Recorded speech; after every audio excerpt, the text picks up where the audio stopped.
of FCC and has been a hospice chaplain with Partners in Home Care in Missoula for over 10 years. So it's my pleasure to introduce Dan. Come on up.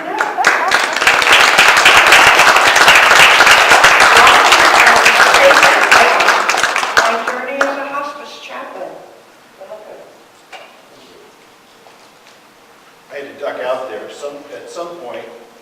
Luckily, my friend Roberta pointed out that somebody's sweater at some point over somewhere, sometime, shed all over the back of the chair on which I was sitting, which then transferred to the back of my black jacket. So I disappeared into the office and found God's healing duct tape.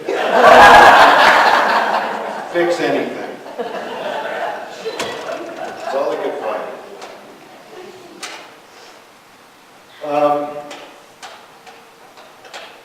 I'd like to begin by acknowledging that what I think we all know. The title of my talk is On Sacred Ground, Journeys of a Hospice Chaplain. But I want to say that I think we all know that everywhere we live and move and have our being is sacred ground, in the sense that the presence of the holy, or that which we believe is ultimately spiritual, is everywhere we are and with us. And so sacred ground is not a special place necessarily. So I want to clarify that. My journey to chaplaincy and ultimately to hospice came about as I tried to find a place for ministry, which is where I started out and spent nearly 20 years in parish ministry. But through my education in ministry, trying to find a place where ministry intersected in a real way with psychology and counseling. And I took roads for that in different ways, but ultimately it's when I kind of backed into chaplaincy almost accidentally that I discovered that this is where my journey had been taking me all along. I just had to learn a lot along the way. Some of that I learned easily, some not so much, as we do. But one thing I learned early in ministry was, I've led worship. I have been in worship in many different places, from small congregations like the one I meet with here on many Sundays, to an Anglican cathedral that was absolutely full of Christian Palestinians in East Jerusalem, where we worshiped and they welcomed me at the altar for communion and Eucharist with them. But all those places I've been, there is, in my sense and experience, no place more sacred than the bedside of a dying person. There's something especially spiritual and holy in that space, in that time. One very intelligent nun, whose name I forget, once said that dying is a spiritual event with physical complications. And that's kind of where I come at it. Professional chaplaincy is ultimately a ministry of presence. And I'm daily reminded of that. By real definition, chaplaincy is a ministry of journeying with people through difficult times in their lives. Along that journey, I'm taught or reminded daily by the people I sit with, by the people who teach me, who have taught me about death and about how to put aside anything that prevents me from being totally with another person, as an invited companion with them on their final journey in their body. In the book that you are studying and going through this month, Ram Dass, Walking Each Other Home, talks about this kind of presence. And he says it's about identifying with being rather than doing. The doctors and the nurses are doing, you can just be. He talks about it as a rock, being just there and being present. And so my journey is only defined by the persons and their circumstances as they come to me on a given day. On a particular visit, I may be telling funny stories and listening to funny stories while we share coffee and cookies, sensing the joy of a family and just the privilege of being in that intimate space and sharing. I may go from there to hear a person in their closing days sharing regrets and seeking some sort of reconciliation with other people or with God. And my next stop may be at the bedside of someone who's actively dying. And the only thing to do is to sit by their unresponsive but still living body and hold their hand and hold that space and talk to them and pray for them and honor their journey. A person's journey of life enters into a whole new phase when they hear those words, "There's nothing more we can do." And that's what the medical community says. But that's where hospice, that's where they can begin their journey with hospice. And hospice is also caring, it's also medical, but we believe that even when we can't cure, it's all about caring. And it's about life. Understanding hospice means understanding that it's really a philosophy about life and death. Above all else, hospice is born of a philosophy that calls us to affirm life, not just death. Dame Cicely Saunders, the physician who is credited with beginning the modern hospice movement at St. Christopher's Hospice in London, said, "You matter because you are you, and you matter to the end of your life. We will do all we can not only to help you die peacefully, but also to help you live until you die." A terminally ill individual has the right to be treated as a living person until they die. And our role with hospice is to maximize their quality of life and enable them to live as best they can until they die. A couple years ago, there was an article with photos in the Missoulian about an older woman who was on hospice who got to fly an airplane. She was one of our patients. I spent a lot of time with Pat. Oh, I just realized today is her birthday. She passed away. I walked in and she says, "You need to know I'm Irish. I was born on St. Patrick's Day." Never let you. But she had talked about the things that she always wanted, and she was with us a long time. And she was talking to this young college girl who was her hospice volunteer. And she said, "Oh, I've always wanted to fly." And this college girl happened to be taking flying lessons at the time.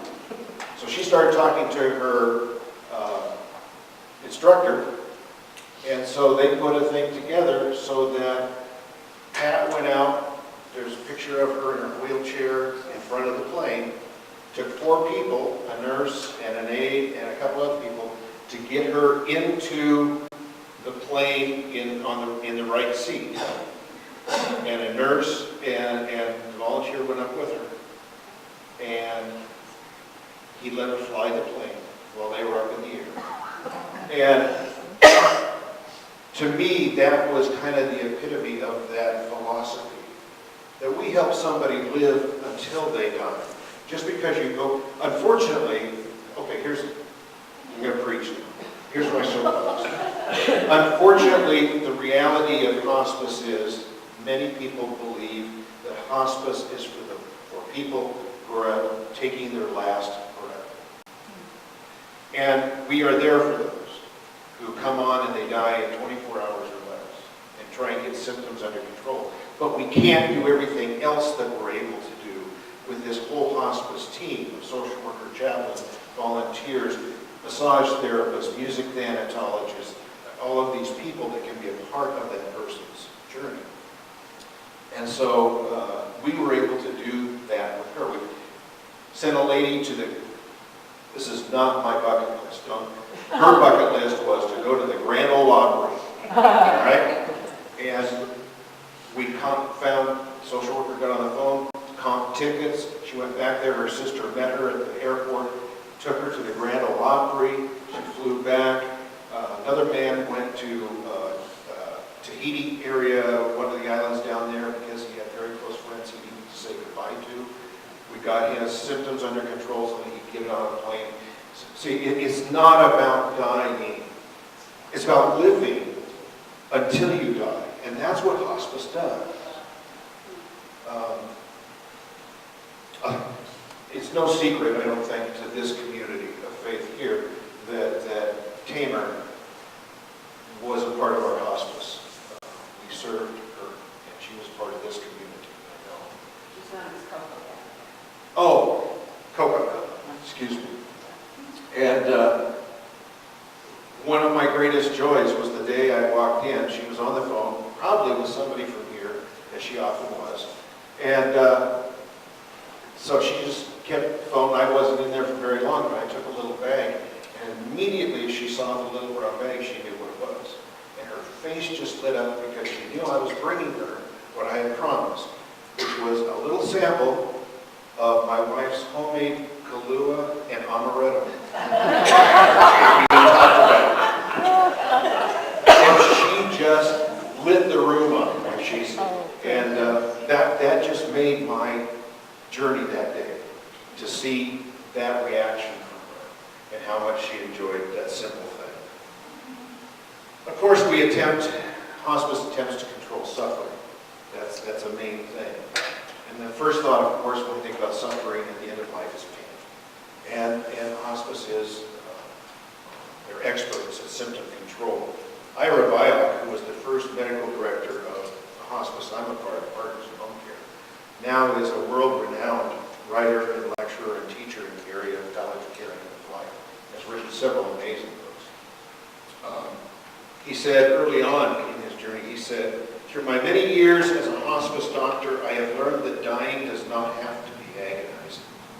When people are relatively comfortable and know they are not going to be abandoned, they frequently find ways to strengthen bonds with the people they love, to create moments of profound meaning in their final passing. Dying doesn't have to be agonized if it's addressed correctly. And not all suffering is physical. That's another thing about hospice. It is that we treat holistically. And sometimes the suffering is emotional, or it's relational, or it's spiritual. And the job of hospice is to address all forms of suffering at the end of life. There are times when the pain medication, no matter how much they use, is not cutting it. Or anti-anxiety medicine is not helping someone begin to lean into what's going on and relax. And somebody will come to me, sometimes it's our pharmacist, sometimes it's the doctor, sometimes it's a nurse, will come to me and say there's something else going on here. There is spiritual suffering. And there's something going on that's beyond the physical, and we can't deal with the pain until they get past what else is going on. That's where I often will get a call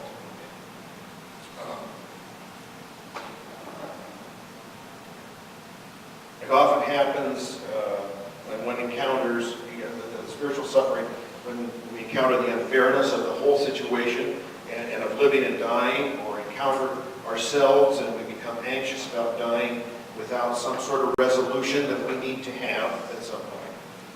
It's important that a person have their journey and their person honored, regardless of their situation. Every dying person deserves to have caring human contact and to be kept clean and comfortable. Just that simple. And often that comes from family caregivers that live with the patient. The entire family is our patient. We work with everybody. And family is whoever is defined by that patient as family, not legally necessarily. It's whoever they say is my family and caregivers. Hospice is committed to making sure that a person never feels totally abandoned. Even if everyone else has abandoned them, they're not alone in their journey. This was expressed to me just the other day. Somebody said sometimes they feel abandoned by the medical community because they may have been with a specialist, an oncologist, a cancer treatment team for years. And then they say, there's nothing more we can do. You need to go on hospice. They go on hospice. And it's like they dropped off the world. There's no more contact from that medical team because they've done all they can do. And there's a feeling of abandonment sometimes. Or family or friends. Sometimes the friends aren't around anymore because they don't know how to deal with my dying and how to journey with me through that. And so I feel abandoned. And so hospice is what can help with that kind of thing. Just trying to honor time here. I carry away the stories. Sometimes the chaplain can be the person who can sit and listen to people's regrets or their successes when everyone else is gone. There was a man I do want to tell you about that his wife died shortly. He came on hospice first, then she came on hospice and died before he did. And the only relative or anything close to it he had around was her sister, who lived over in Helena. He lived in Missoula, in a facility. And he had not heard from his children in one of them 15 years, the other 3 more 20 and plus years. And before he died, what he most wanted was to reconcile with his children.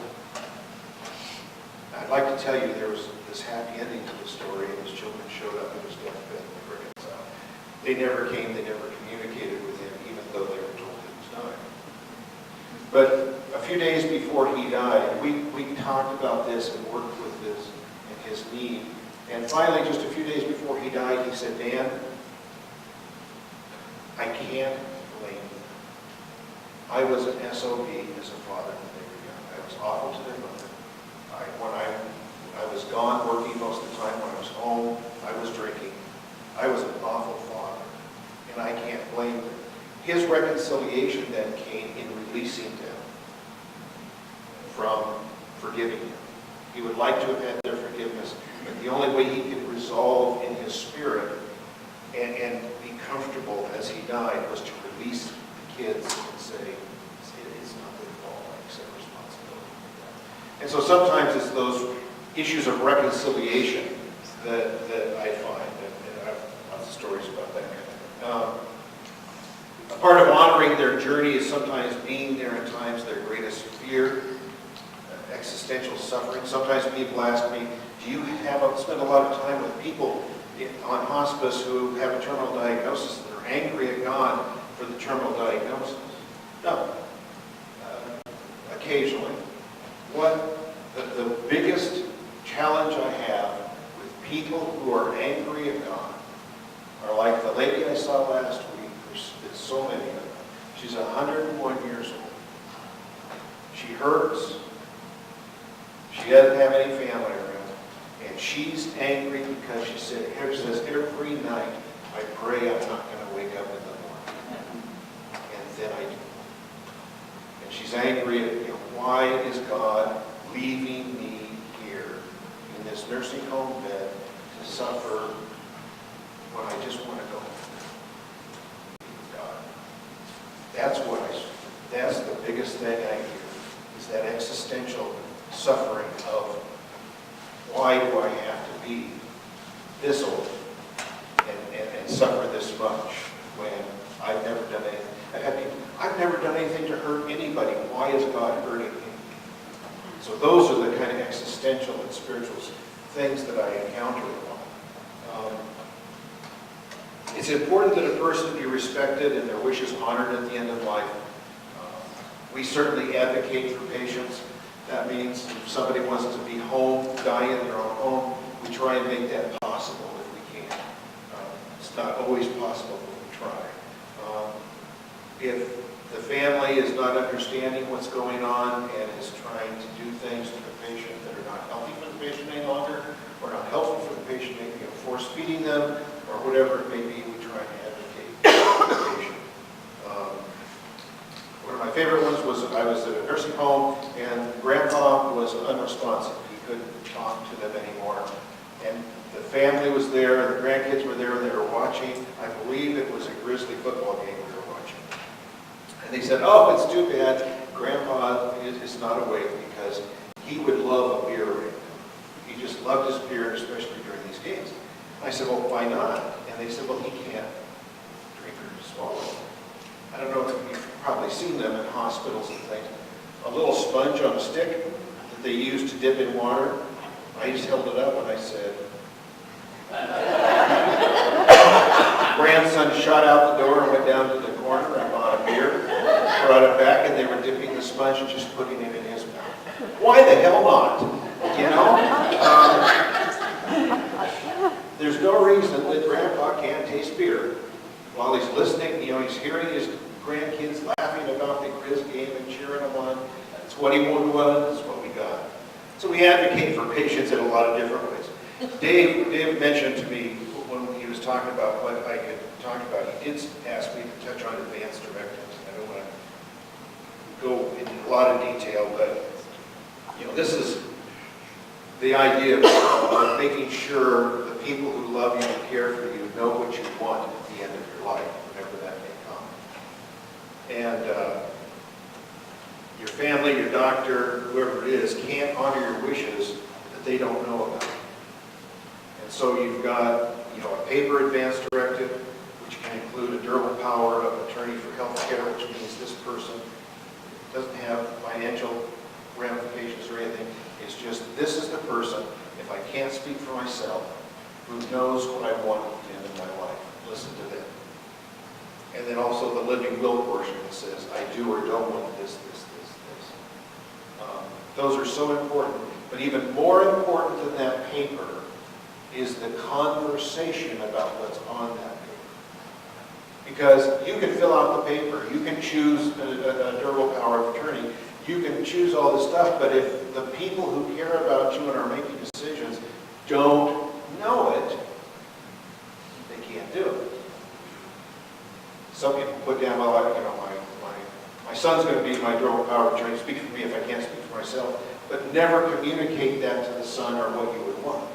You know, just assume they'll know. And that doesn't work very well, I can tell you.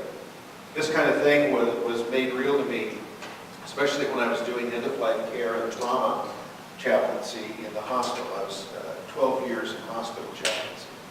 And the one time that it was so much was that two ends of a hallway on the same floor.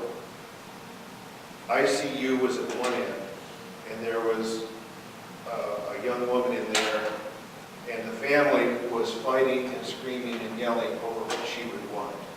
She was on a ventilator, it was futile, she was going to die. And they were talking about lawyers at each other, and they were divided, they couldn't be in the same area at the same time. At the other end was a woman in our end-of-life care room. And the family all knew what she wanted. And they were sitting around the bed sharing stories, memories, and laughing because they were honoring her wishes. And it was the difference was profound and earth-shattering. I find this also in helping families plan funerals and memorial services. I do a lot. And we don't know what they would want. We've never talked about it. You know, well, talk about it. So, of all the things, though, I've learned about living and dying on the journey in terminal illness, there's nothing that has taught me more about life and death as my study and reading and my experience around the issue of hope. And I'll just say that I believe that the human spirit and the human brain are hardwired for hope. You can't not hope. It's impossible. You always hope for something. Now, through the dying process, that changes. And sometimes my role is to go in and help, because we'll have future stories. You hope for what you think may be on the counter for snacks afterwards. I saw it, you won't be disappointed. And, or what you're going to do this afternoon, or where you're going on vacation in several months, or what you're going to do in your later years, that's all hope, and it's a future story. If you get a terminal diagnosis, all of a sudden some of those future stories aren't going to happen. One of the things I do is help people mourn and grieve the loss of those stories and hopes, and find a new place of hope. And hope is always there, and it changes.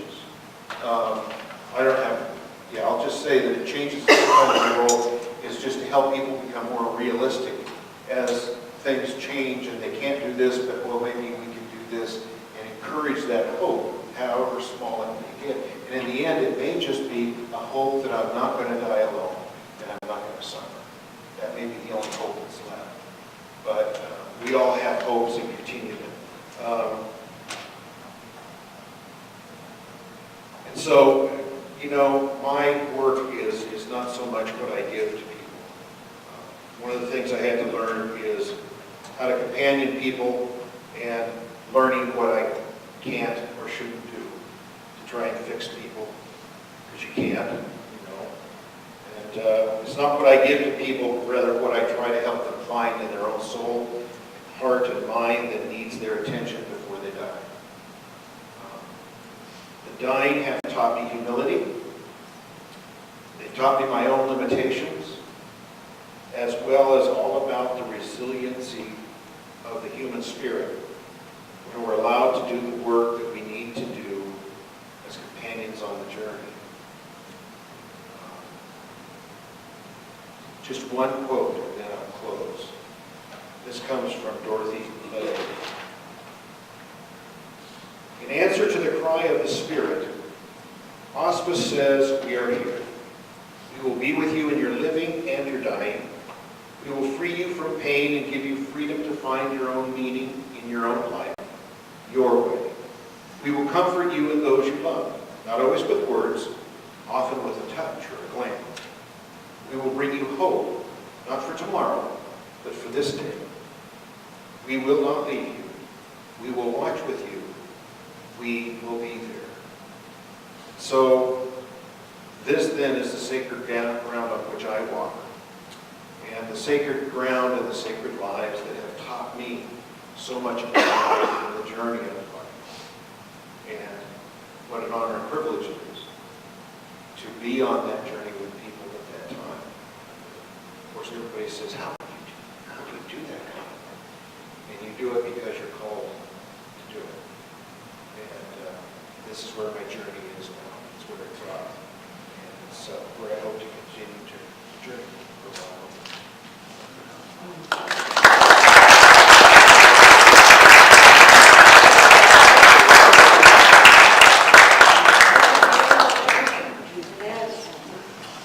And we have a wonderful song to kind of tie this together, Swimming to the Other Side.